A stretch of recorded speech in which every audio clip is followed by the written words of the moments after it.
Pour vous, c'est quoi l'éphéméride? Éphéméride? Le plaisir de sa folie? Aimer dire fêlé? Éphéméride.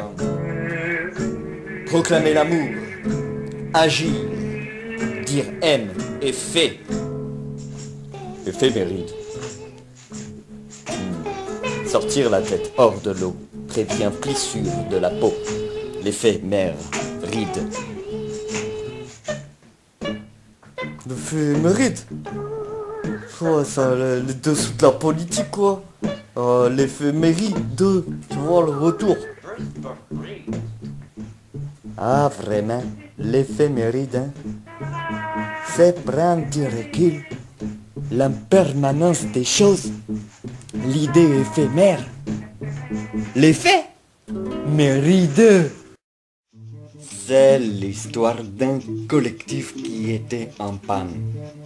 Puisque chacun ne se dirigeait, un système les rendait dirigeables. Une loi, pourtant résonnante et raisonnable, insistait. M. Chacun ne pensait qu'à soi. Ces mots, ces mots pouvaient pourtant penser l'état des relations.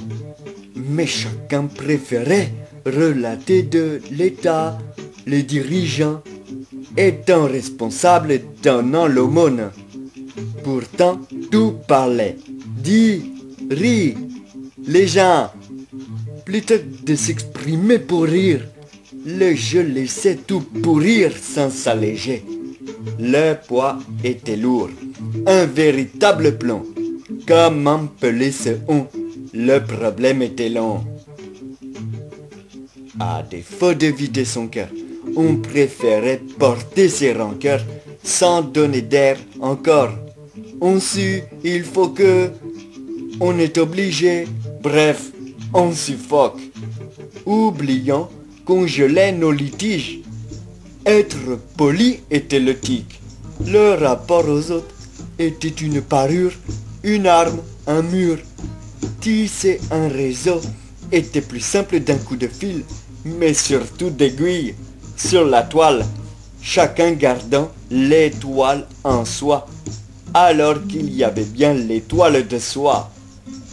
Plus que de nouer et de rire, se nourrir, on préférait se lasser, les prêts, la date et l'heure, bref, prédateur. L'art de régner était bafoué, chacun laissant couler l'heure sans exprimer sa couleur. Avec trop de vouloir, on se faisait avaler des couleuvres. Bâtir n'est qu'un tir vers le bas, avide, chacun préférant son bastion, la baston.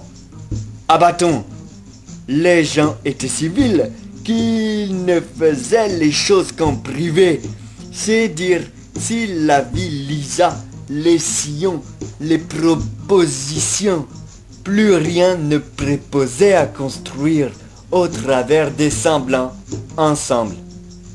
Semblant, c'est bien qu'à ressasser du noir, un arc-en-ciel était demandé. Bref, l'art est nié.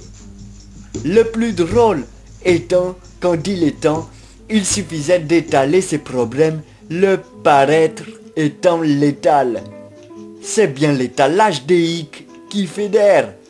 On ne noue que des nœuds, que de la fraîcheur des rires. Comique était un art sur scène, il est vrai, mais défaire les nœuds à grands coups nécessitait plus de s'écouter sans l'arsène. Un problème commun aurait le privilège de laisser mariner sa tête sans prix à payer, la vie plus légère. Les haines aussi se marient à reculons si personne ne s'accepte tel quel. Vois que tu as tort, vois les points communs, vivre ses torts, vivre les taux horaires. Tout le monde voulait un signe, lion, un appel à sa noblesse, lâchant la bonne laisse de mouton. On peut planter les plots d'un nouveau monde. on aime à rire, à ériger, en partant des mâts de lait et de haine, aimer même à deux en haleine.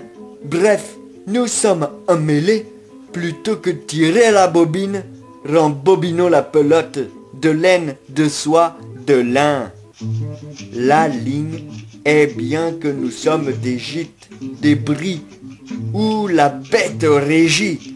Une rage certaine, une stèle de cris, de révolte, augmentant les voltes de nos rêves. Procrastinant, est-ce l'ego qui est les nœuds? Non, la transparence rend cristalline. Nos tâches nous rassemblent et non les firmes. Alors, préférons s'affirmer que s'infirmer.